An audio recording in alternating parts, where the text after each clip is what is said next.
Hey gang, welcome to the channel. My name is Andy. Now remember when you were a kid, there was no bigger event each year than Christmas. The week leading up to Christmas dragged on forever.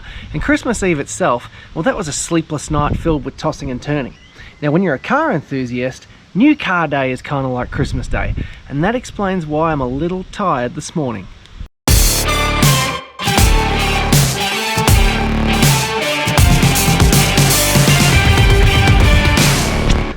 Okay, yes, it's New Car Day. Now, for a long time I've been wanting a modern alternative to my 964. I'm keeping the 964. I'll never get rid of that thing. That's staying with me till I die. But I wanted to try something a little bit different. I've had the pleasure of driving a few of Porsche's more modern offerings over the past year or so and have really wanted to get into something like that. Now, I'm not loaded, so there's only one way I could do that, and that is to choose something that would double duty as a daily driver, which is how I winded up with this.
Alright, so this is it, my 2012 991 Carrera S, 3.8 litres, 400 horsepower, PDK. It's got the sports exhaust, sport chrono, PASM, all the toys, all the stuff I wanted.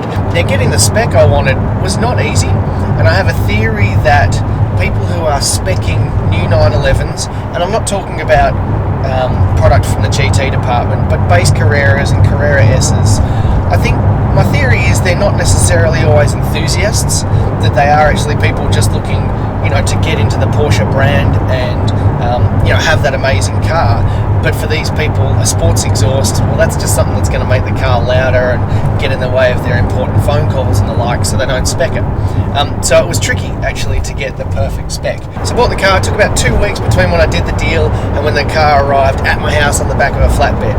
Absolutely filthy. It came down from Sydney, so very much needed a wash. Already, having driven it yesterday, I'm amazed by how comfortable and quiet it is on the freeway. It's very placid and easy to drive, and you don't necessarily really feel like you're in a crazy high performance car. Particularly the quality of the ride is unbelievable. I mean, just so compliant, truly lovely, truly lovely. And then, of course, you switch it into sport mode, turn on the sports exhaust, and it's fantastic. It comes to life, and the engine barks and growls at you and crackles and pops. Absolutely brilliant. So there are some things that will change. First up, I'm going to change the steering wheel. This is the multi-function wheel. It's got a carbon fibre section on it, and it also has the toggle shifters. It took Porsche up until 2016 to finally catch up to the rest of the market and offer only paddle shift on all of their steering wheels. So I'll be changing this to the Sport Design wheel with the paddle shift. The tyres, it's got Super Sports on the rear and Yokohama Advans on the front. I hate having non-matching tyres. Maybe it's just a superstition, but the Super Sports are also very, very noisy. So I'll be switching that out to Michelin Pilot Sport 4S's front and rear. Now, it's a bit wet out on these roads today, so I'm taking it very easy. One of the great things about my 964 is it has this incredible balance of traction versus power. So you can come through a corner, mash the accelerator mid-corner, and there is just enough power to slingshot you out of that corner without overcoming the traction, which is perfect. With this, 400 horsepower can very easily overcome the 295s at the rear, as I saw yesterday on one of my first drives. So I'm taking it a little bit easy in the wet, particularly as I get used to the car. I can't wait to actually be out of this lockdown. I can't wait to drive it on some proper mountain roads, on some proper twisties, and really see what it can do. Anyway guys, just wanted to tell you about the car. Really pumped, really excited. Thanks so much for watching. Please like this video, hit that thumbs up button down below, and make sure you subscribe. Hit that little bell button that'll tell you that videos have dropped, and I'll see you guys on the next one.